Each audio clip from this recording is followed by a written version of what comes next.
अरे तुम्हाला जरा तरी काही कळतंय का? किती माझ्याकडं आबरू काढून घेताय आणि माझं बोलणं बी तुम्हाला वाईट वाटत असेल. आता वाईट वाटलं तर मला काय फरक पडत नाही.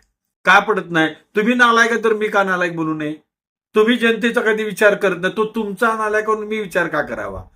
हा जो खाली व्हिडिओ बघताय तो आहे शिराळ्यावरून आष्टाकडे येणारा एक रोड आहे.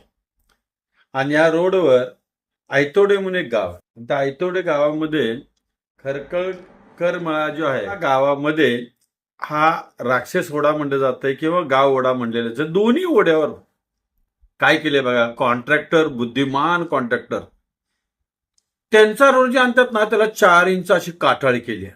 म्हणजे ब्रिजवर त्यांनी त्या वाहनं आपटावीच. बघताय तुम्ही आता आपटावी. अरे काय चाललाय प्रकार? तिथं तुम्हाला चॉम्पर मारता आला नसता का?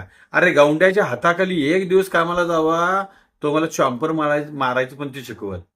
आणि तुम्ही एवढं कॉन्क्रीट करताय, ते टायरला लागतंय, अनेकांच्या डिक्स वागतात, याची जबाबदारी नाही का हो? आणि पीडब्ल्यूडीचे नियंत्रण ठेवणारे अधिकारी हे आमच्या नुसत्या पैशावरच भार आहे का? अरे तुम्हाला जरा तरी काही कळतंय का? किती माझ्याकडं आबरू काढून घेताय आणि माझं बोलणं बी तुम्हाला वाईट वाटत असेल. आता वाईट वाटलं तर मला काय फरक पडत नाही. का पडत नाही? तुम्ही नालायक आहे तर मी का नालायक बोलू नये? तुम्ही जनतेचा कधी विचार करत नाही, तो तुमचा नालायक म्हणून मी विचार का करावा? तुमची आबरू चव्हाट्यावरच काढली पाहिजे. तरी नाव घेत नाही बघा. मी यापुढे जर चॉम्पर व्यवस्थित नाही केला तर त्या भागाच्या पीडब्ल्यूडीच्या जेईचं, डीवायचं सगळ्यांचं नाव घेणार आणि तुमची आबरू चव्हाट्यावर काढणार. याची नोंद घ्या. धन्यवाद.